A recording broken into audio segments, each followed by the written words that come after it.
सर्दियों की सुबह थी। बेलवा गांव धुंध में लिपटा हुआ था।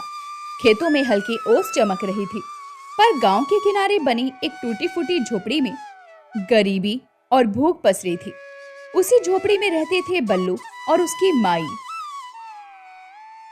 बल्लू बेटा, आज पेट में कुछ डाला तूने? तेरे चेहरे से तो लगता है कि रात से भूखा ही पड़ा है। खा लिया माई, तुम चिंता मत करो। देखो मैं कितना तगड़ा खड़ा हूँ। असलियत ये थी कि बल्लू ने कल से कुछ नहीं खाया था, लेकिन माँ को चिंता ना हो इसलिए वो झूठ बोलता रहा। अरे रे, माँ की आंखों से कुछ छुपा है क्या? तेरे गाल बिचक गए हैं, आवाज में दम नहीं है, और तू कहता है पेट भरा है। बेटा, भूख से इंसान का हौसला भी टूट जाता है। माई, भूख सह लूंगा मैं, लेकिन अगर तू रोएगी तो सहा नहीं जाएगा। तू चिंता मत कर, जंगल में कहीं फल फूल मिलेंगे, बकरियां चराने के साथ साथ पेट भी भर लूंगा। कब तक रे बेटा, कब तक ये आस लगाए रहेगा कि ऊपर वाला चमत्कार करेगा? आदमी को जीने के लिए रोटी चाहिए, भगवान के भरोसे पेट कब तक भरेगा? बस कुछ दिन और माई, एक दिन भगवान हमारी भी सुनेगा। इतना कहकर बल्लू ने अपनी पुरानी बांस की लाठी उठाई और बकरियों को लेकर निकल पड़ा। रास्ते में चौपाल पर बैठे गांव वाले उसे देखते ही हंसने लगे। अरे देखो देखो, बल्लू बकरियां वाला आ रहा है। लगता है आज भी खाली पेट जंगल जाएगा। अरे भाई, गरीब की थाली में कब रोटी ठहरती है? उसका तो साया भी भूखा रहता है। राम राम बल्लू, आज भगवान से कहना तेरी किस्मत पलट दे, वरना तू तो ऐसे ही गली गली भटकेगा। बल्लू चुप रहा। उसके मन में हर बार ये ताने तीर की तरह लगते थे, लेकिन उसने जवाब नहीं दिया। जंगल पहुंचकर बल्लू ने बकरियां छोड़ दी। वो पास की पगडंडी पर बैठा। तभी झाड़ियों से अचानक सरसराहट सुनाई दी। कौन है वहां? कुछ देर बाद उसने पास जाकर देखा, एक सुंदर नीलकंठ पक्षी जमीन पर पड़ा है। वो बुरी तरह से घायल था और हाफ रहा था। अरे तुझे क्या हुआ रे? डर मत, मैं तुझे कुछ नहीं करूंगा। उसने अपना गमछा उतारा और पंछी को बहुत प्यार से उसमें लपेट लिया। उसकी आंखों में दया साफ झलक रही थी। घर पहुंचकर बल्लू ने माई से कहा, माई देखो, ये पंछी जंगल में मिला। लगता है नीलकंठ है, इसका पंख घायल हो गया है। हे भगवान, नीलकंठ! बेटा, ये तो पवित्र पक्षी है, इसका ध्यान रखना वरना पाप लगेगा। माई, जब तक मैं हूं इसे कुछ नहीं होगा। बल्लू ने नीलकंठ के पंख पर हल्दी और तेल लगाया और उसे पानी पिलाया और बाजरे के दाने दिए, और वो उसके पास बैठा रहा। शाम ढलने लगी। अब छोड़ दे बेटा, तू खुद ही भूखा है, कुछ खा ले वरना और बीमार पड़ जाएगा। माई, जब तक ये सांस ले रहा है मैं इसे अकेला नहीं छोड़ सकता। मैं ठीक हूँ, तू चिंता मत कर। रात गहरी हो चुकी थी। माई सो चुकी थी, लेकिन बल्लू अभी भी पक्षी के पास बैठा था। तभी पक्षी ने हल्की हरकत की। अरे तू जाग गया? अच्छा है, अब तू बच जाएगा। लेकिन अगले ही पल बल्लू का दिल धक से रह गया। नीलकंठ ने सर उठाया और उसकी आंखों में गहराई से देखा, और फिर इंसानी आवाज में बोला, बल्लू, तेरी सेवा ने मुझे छू लिया है। ये तू बोल रहा है? मैं सपना तो नहीं देख रहा? नहीं बल्लू, ये सपना नहीं है, तूने मुझे जीवन दिया, इसीलिए आज मैं तुझे एक वरदान देता हूँ। ये ले, ये लाठी। नीलकंठ ने अपने पंखों से रोशनी फैलाई और बल्लू के पास पड़ी पुरानी बांस की लाठी चमक उठी। उसमें एक अनोखी ताकत भर गई। ये चमक क्यों रही है? अब ये साधारण लाठी नहीं रही। जब तू इसे नेक काम के लिए इस्तेमाल करेगा, ये तेरा साथी बनेगी। तूने भूख, दुआ और दर्द देखा है। अब इस लाठी से दूसरों का सहारा बन। लेकिन याद रखना, अगर इसमें लालच का इस्तेमाल किया तो ये लाठी तेरा सबसे बड़ा बोझ बन जाएगी। मैं वादा करता हूँ नीलकंठ भाई, मैं इस लाठी को सिर्फ भले कामों में चलाऊंगा। नीलकंठ ने पंख फैलाए और नीली रोशनी में गायब हो गया। झोपड़ी में सिर्फ बल्लू और उसकी चमकती लाठी रह गए। सुबह की धूप हल्की हल्की फैल रही थी। बल्लू अपने हाथ में चमकती लाठी लेकर खड़ा था। पूरी रात वो जागता रहा, सोचता रहा, क्या सचमुच ये लाठी अब जादुई है या मैं कोई सपना देख रहा हूं। उसके मन में डर और उत्साह दोनों थे। बल्लू बेटा, तू कब से लाठी को घूर रहा है? क्या हो गया तुझे? माई, ये वही लाठी है, लेकिन इसमें कुछ अजीब चमक रहा है। कल रात नीलकंठ भाई ने कहा था इसमें कुछ ताकत है। मैं तो समझ ही नहीं पा रहा।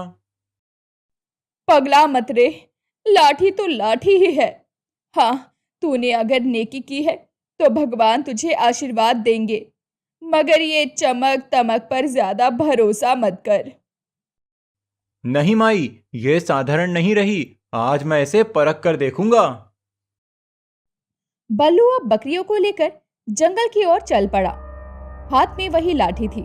दिल में डर भी था और उम्मीद भी। जंगल में बकरियां घास चर रही थी।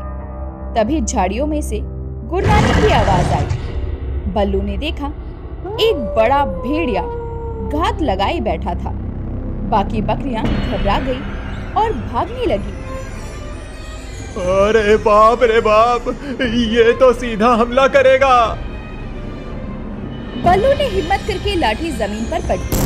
जैसे ही लाठी गिरी, जमीन से एक तेज आवाज पैदा हुई। भेड़िया डरकर उल्टा भाग गया। बकरियां शांत होकर बल्लू के पास लौट आई।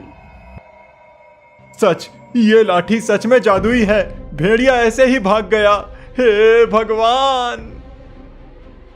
कुछ देर बाद बल्लू को भूख लगी। पेट में अजीब सी जलन होने लगी।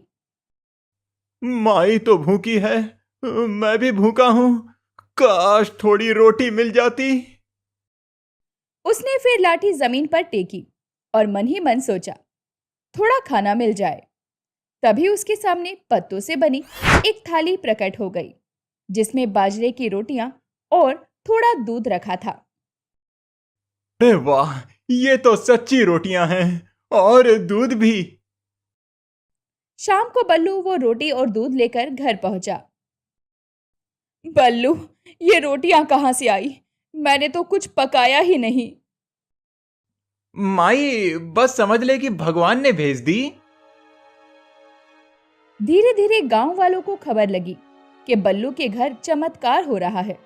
सुबह कुछ गांव वाले बल्लू की झोपड़ी के बाहर खड़े होकर बल्लू को पुकारते हुए कहते हैं, बल्लू भाई, सुना है तेरे पास कोई ऐसी ताकत आ गई है कि भूखा पेट भर सकता है। मेरे बच्चे ने कल से कुछ नहीं खाया, तो गरीब है, हम भी गरीब हैं। तेरा भला हो, हमें थोड़ा दे दे। तभी बल्लू बाहर आकर कहता है, भैया बहन, जो मुझे मिला है वो सबके लिए है। इतना कहकर उसने लाठी जमीन पर टेकी। अचानक वहां अनाज की छोटी सी गठरी और रोटियां प्रकट हो गई। गांव वाले खुशी से झूम उठे। बल्लू भाई, तू तो देवता निकला। भगवान तेरा भला करे। तूने हमारे बच्चों का पेट भर दिया बल्लू, अब हमें भूख से डर नहीं लगेगा। रात को झोपड़ी के अंदर बल्लू और माई बैठे थे। तभी माई ने धीरे से बल्लू को कहा, बल्लू बेटा, आज गांव वाले तुझे दुआएं दे रहे थे, पर याद रख, वरदान हमेशा नेकी के काम में ही काम आता है। ये चीज बहुत जिम्मेदारी की है। माई, मैं वादा करता हूँ, जब तक जिंदा हूँ इस लाठी से सिर्फ भूखों का पेट भरूंगा और मुसीबत से बचाऊंगा। बस बेटा, यही तेरी सबसे बड़ी अमीरी है। कुछ दिनों में ही बल्लू और उसकी लाठी का चमत्कार पूरे गांव में चर्चा का विषय बन गया। लोग चौपाल पे अब सिर्फ उसकी ही बातें करते थे। भैया, बल्लू की लाठी से तो भूख मिट रही है, अब गांव में कोई बच्चा रोता नहीं। अरे हाँ, अब चूल्हे में धुआं उठता है, औरतें गुनगुनाती हैं, ये सब बल्लू की वजह से हुआ है। सिर्फ गांव ही क्यों, अगर राजा को पता चला तो वो तो बल्लू को अपने पास बुला लेगा। हाँ हाँ, अगर राजा खुश हो गया तो बेलवा गांव का नाम पूरे राज्य में रोशन होगा। मगर पास खड़ा साहूकार कालूराम ये सारी बातें सुनते ही चाल चलने का मन बना लेता है और उसने मन ही मन कहा, ये लाठी अगर मेरे हाथ लग जाए तो मैं पूरे जिले का मालिक बन जाऊंगा। इस गरीब के पास इसका कोई मतलब नहीं। अब रात को कालूराम बल्लू की झोपड़ी पर जा पहुंचा और बल्लू से मीठी आवाज में कहा, राम राम बल्लू भाई। अरे कालूराम भैया, इतनी रात गए, सब कुशल तो है? सब कुशल है रे, बस तुझे मिलने चला आया। देखो, पूरे गांव में तेरी जय जयकार हो रही है।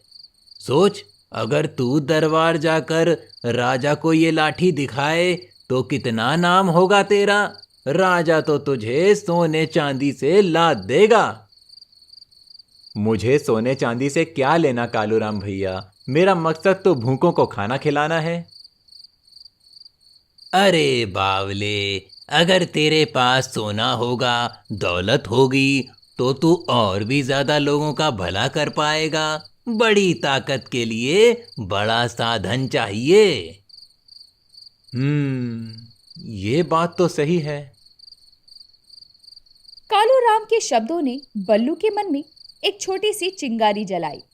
उसे लगा कि अगर राजा खुश हो गया तो गांव का भला होगा। अगली सुबह माई ने बल्लू से कहा,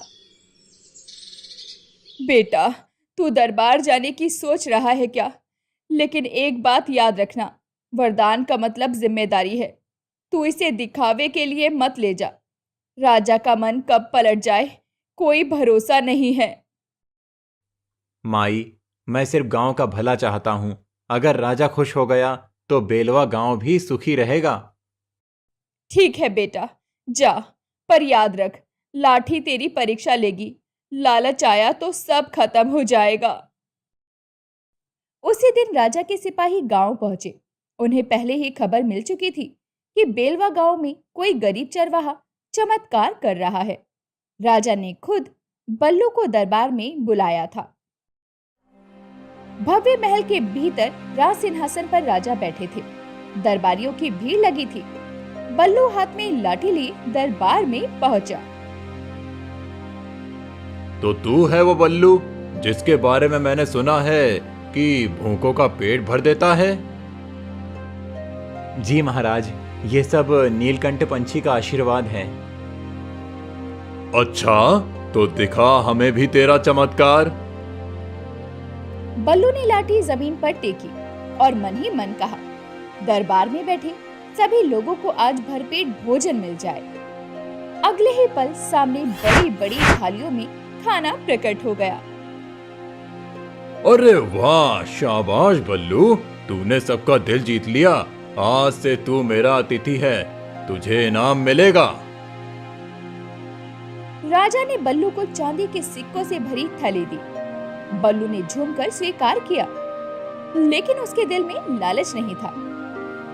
लेकिन कालूराम जो दरबार में ही मौजूद था और उसने ही राजा को ये जादुई लॉटरी वाली खबर बताई थी, अब उसने राजा के कान में फुसफुसा कर कहा, महाराज, ये लाठी तो सोना भी निकाल सकती है। इसे कहिए आपके खजाने को दोगुना कर दे। हाँ बल्लू, अगर तेरी लाठी इतनी शक्तिशाली है तो हमारे लिए सोने का पहाड़ बना। महाराज, ये लाठी भूख मिटाने के लिए है, धन बरसाने के लिए नहीं। तो तू हमारी आज्ञा टाल रहा है। महाराज, ये गरीब है, डर रहा है, इसे थोड़ा दबाव दीजिए, ये सब कर देगा। बल्लू के मन में उथल पुथल मच गई। माई की बात याद आई, लाठी तेरी परीक्षा लेगी। लेकिन उसने सोचा, अगर मैं सोना निकाल दूं तो राजा खुश होगा और गांव को फायदा मिलेगा। महाराज, मैं कोशिश करता हूँ। उसने लाठी जमीन पर पटकी और मन में ख्वाहिश की, सोना आ जाए।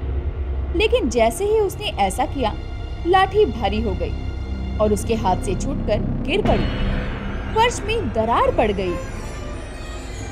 अरे ये क्या हो गया? जमीन फट गई, ये तो अनर्थ है।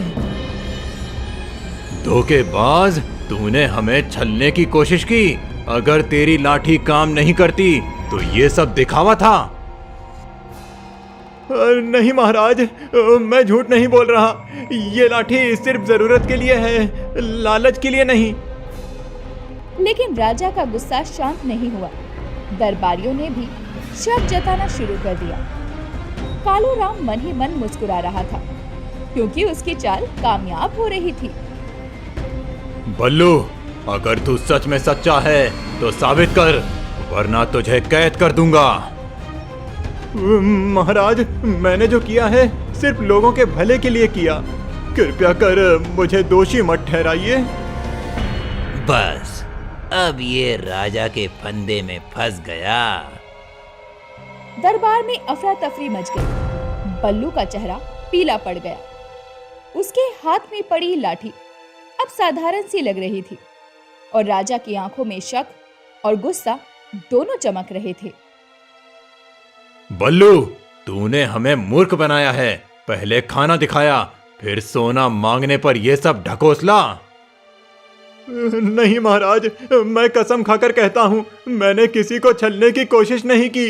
ये लाठी बस जरूरत पूरी करती है, लालच नहीं।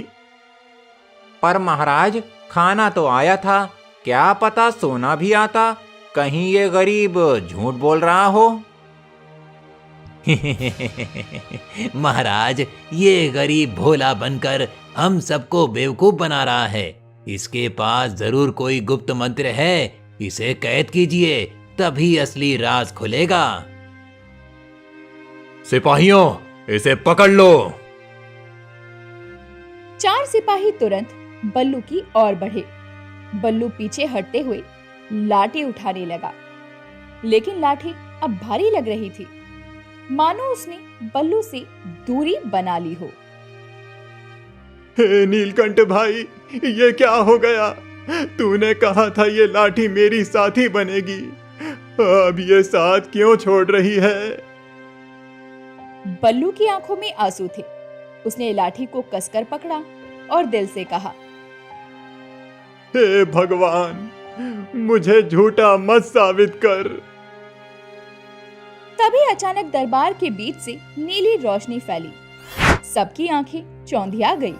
वहां नीलकंठ पक्षी चमकती रोशनी में प्रकट हुआ। रुको, ये गरीब झूठा नहीं है। पूरा दरबार चुप हो गया। सबकी नजरें ऊपर उठी। ये कौन सा चमत्कार है? ये वही चरवाहा है जिसने मुझे मौत से बचाया। मैंने इसे वरदान दिया, मगर इसके साथ एक शर्त भी दी थी। लालच मत करना, ये गरीब अब तक अपनी नियत पर खरा रहा, लेकिन आज तुम्हारे लालच ने इसे कमजोर कर दिया।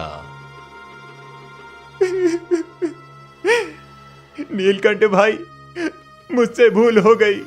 मैंने सोचा था राजा खुश होगा तो गांव वालों को फायदा होगा, पर अब समझ गया लालच किसी का भला नहीं करता।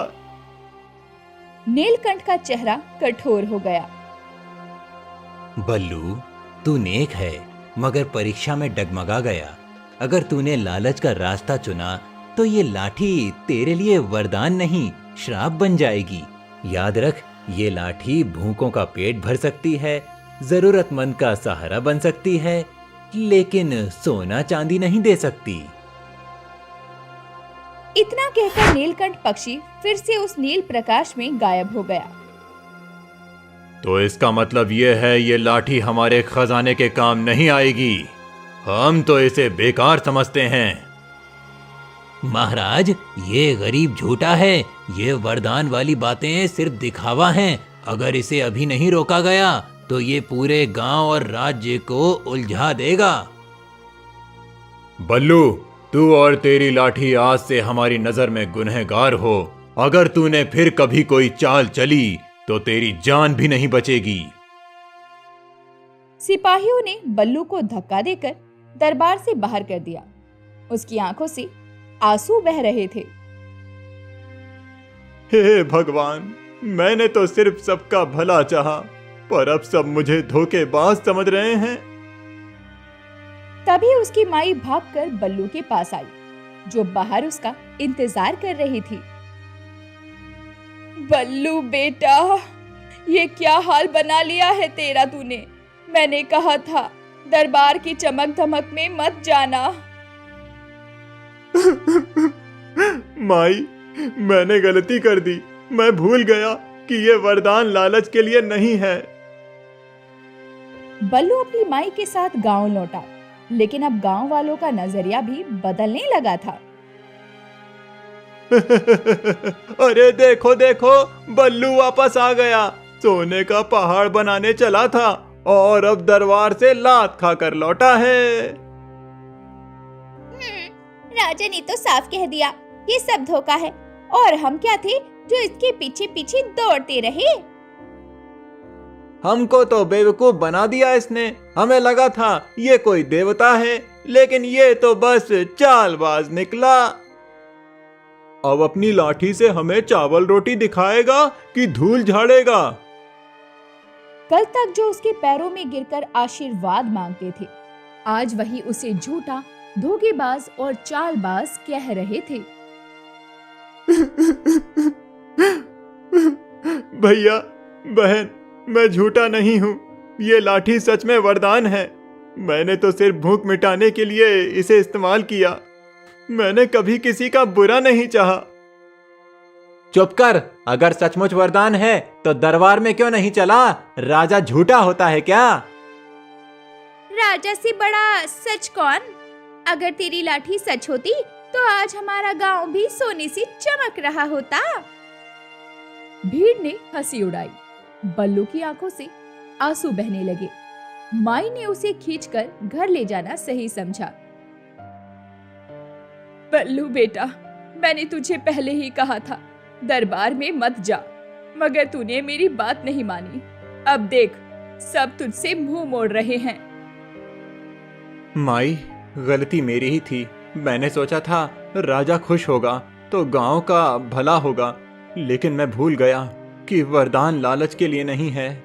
अब लोग मुझे झूठा समझते हैं और ये लाठी मेरे लिए बोझ बन गई है।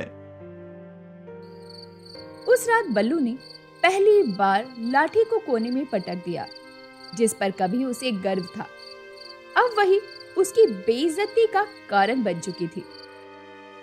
अगली सुबह बल्लू गांव से बाहर जंगल की ओर चला गया। हाथ में लाठी नहीं थी। वो अकेला, टूटा हुआ और बेबस था। हे भगवान, अगर ये वरदान मेरी किस्मत बिगाड़ने के लिए था, मैं तो पहले सिर्फ भूखा था, मगर अब तो सब मुझे धोखेबाज कहते हैं। उसकी आवाज टूट टूट कर गूंज रही थी। जंगल की हवा भी जैसे उसके दुख में करहा रही थी।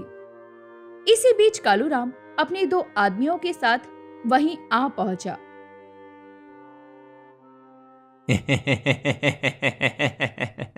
अरे अरे, देखो तो हमारे बल्लू महाराज रो रहे हैं। क्यों रे, सोने का पहाड़ बना दिया कि खड्डा ही खोद दिया? कालूराम, तू ही था ना जिसने राजा को उकसाया? तूने ही मेरी नीयत पर शक करवाया। अरे मूर्ख, तू सोचता है इतनी बड़ी ताकत तुझ जैसे गरीब के लिए बनी है? ये लाठी मेरे हाथ में आनी चाहिए थी। तू इसके काबिल ही नहीं है। ताकत सिर्फ दूसरों की मदद के लिए है कालूराम, तुझ जैसे लालची के लिए नहीं।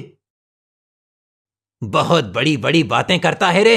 देख लेना, ये लाठी एक दिन मेरे हाथ आएगी और तब मैं ही इस गांव का मालिक बनूंगा। कालूराम वहां से चला गया, लेकिन उसकी आंखों में चालाकी साफ चमक रही थी। बल्लू वहीं बैठा रहा, आंखों में आंसू और दिल में बेबसी। रात को झोपड़ी में माई बल्लू से कहती है, बेटा हार मत मान, भगवान सब देख रहा है, एक दिन सब सच सामने आ जाएगा। माई, अब मैं थक गया हूँ। भूख, ताने और अब ये बोझ। मुझे समझ नहीं आता कि मैं जिंदा क्यों हूँ। नहीं बेटा, ऐसा मत बोल, तू ही मेरी आस है। दिन बीतते गए। गांव वालों ने अब बल्लू से दूरी बना ली। कोई उसकी झोपड़ी में नहीं आता। माई और बल्लू दोनों अकेले पड़ गए।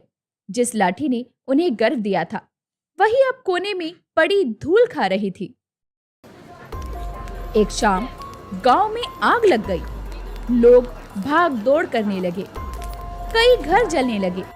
सब लोग भागकर बल्लू के पास आ गए। बल्लू, तेरे पास तो जादुई लाठी है, चल हमारी आग बुझा दे। मेरे घर में बच्चे फंसे हैं, जल्दी कर, लाठी से मदद कर। जब मैं सच कहता था तब तुम मुझे झूठा कहते थे। अब जब मुसीबत आई तो मेरे पास दौड़े चले आए। क्यों, मैं कोई खिलौना हूं क्या? लेकिन बल्लू ने इंसानियत के बारे में सोच के लाठी उठाई और आग की ओर भागा। उसने जोर से जमीन पर लाठी पटकी और मन ही मन प्रार्थना की, हे भगवान, मासूम बच्चों को बचा ले। अचानक आसमान से बिन मौसमी बारिश शुरू हुई और धीरे धीरे आग शांत हो गई। देखा, लाठी सचमुच जादुई है। तो फिर तू दरबार में क्यों झूठा बना? तूने हमें बेवकूफ क्यों बनाया? मैंने कभी धोखा नहीं दिया, मैंने तो सिर्फ मदद की है। मगर अब ये लाठी मेरे लिए बोझ बन गई है। मैं इसे छोड़ना चाहता हूँ। उसके चेहरे पर आंसू बह रहे थे।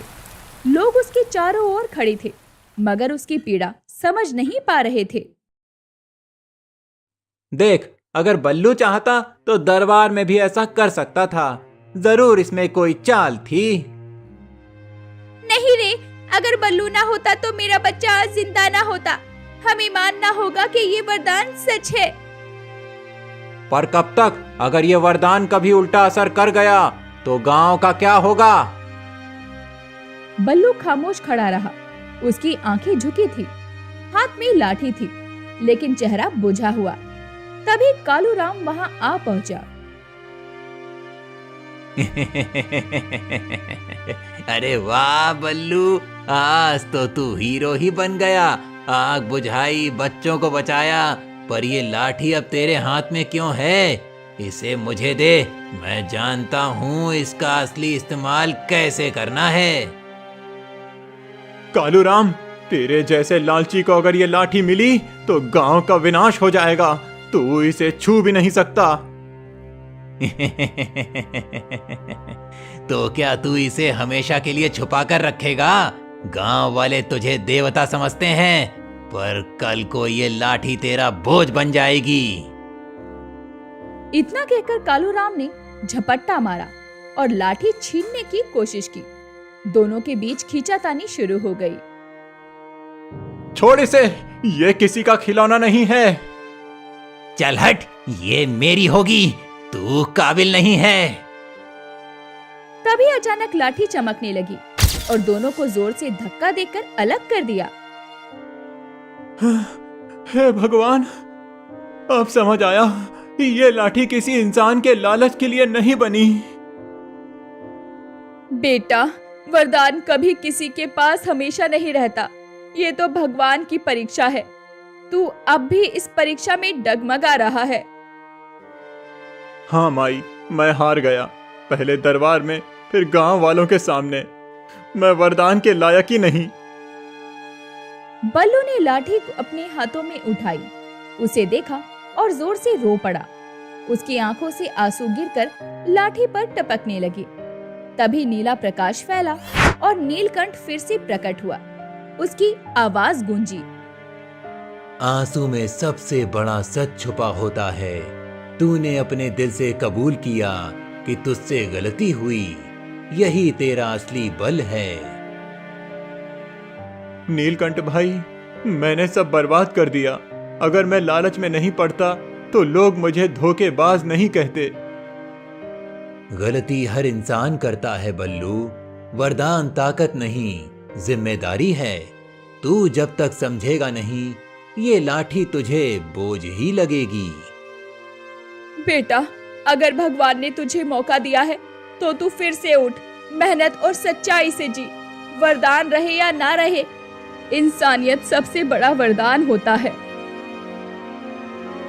बल्लू ने कांपते हाथों से लाठी नीलकंठ की ओर बढ़ाई। भाई, ये लाठी अब मैं नहीं संभाल सकता, इसे लौटा लो। मैं मेहनत करूंगा, भूखा रहूंगा, लेकिन अब इस वरदान का बोझ नहीं उठाऊंगा। यही तो सच्ची जीत है बल्लू। जब इंसान अपने लालच को हराता है, तभी वो सच्चा बनता है। ये लाठी अब तुझे नहीं चाहिए, क्योंकि तूने असली सबक सीख लिया है। नीलकंठ ने पंख फैलाए और लाठी नीली रोशनी में गायब हो गई और वो खुद भी गायब हो गया। बल्लू के हाथ खाली रह गए, लेकिन दिल हल्का हो गया। गांव वाले सब देख रहे थे। बल्लू, हमने तुझे गलत समझा। तू तो सच्चा इंसान है। तूने वरदान छोड़ा, मगर इंसानियत नहीं छोड़ी। यही तेरा असली चमत्कार है। आज से हम तुझे धोखेबाज नहीं, गांव का सबसे बड़ा सहारा मानेंगे। नहीं भैया बहन, मैं बस वही गरीब चरवाहा हूँ जो पहले था। फर्क इतना है कि अब मुझे समझ आ गया है, वरदान से बड़ा कोई वरदान नहीं है, बस मेहनत और इंसानियत। यही तो मैंने चाहा था बेटा, तूने आखिरकार सही राह पकड़ ली। गांव वाले अब बल्लू की मदद करने लगे। सब मिलकर मेहनत करने लगे। धीरे धीरे गांव में फिर खुशहाली लौट आई। बल्लू अब भी बकरियां चराता था, लेकिन उसके चेहरे पर अब संतोष था। शाम का समय था। बल्लू बकरियां लेकर पहाड़ी पर बैठा था। सूरज ढल रहा था। उसने आकाश की ओर देखा और मुस्कुराकर बुदबुदाया। धन्यवाद नीलकंठ भाई, तूने मुझे सिखाया कि असली ताकत लाठी में नहीं, बल्कि दिल की सच्चाई और मेहनत में है।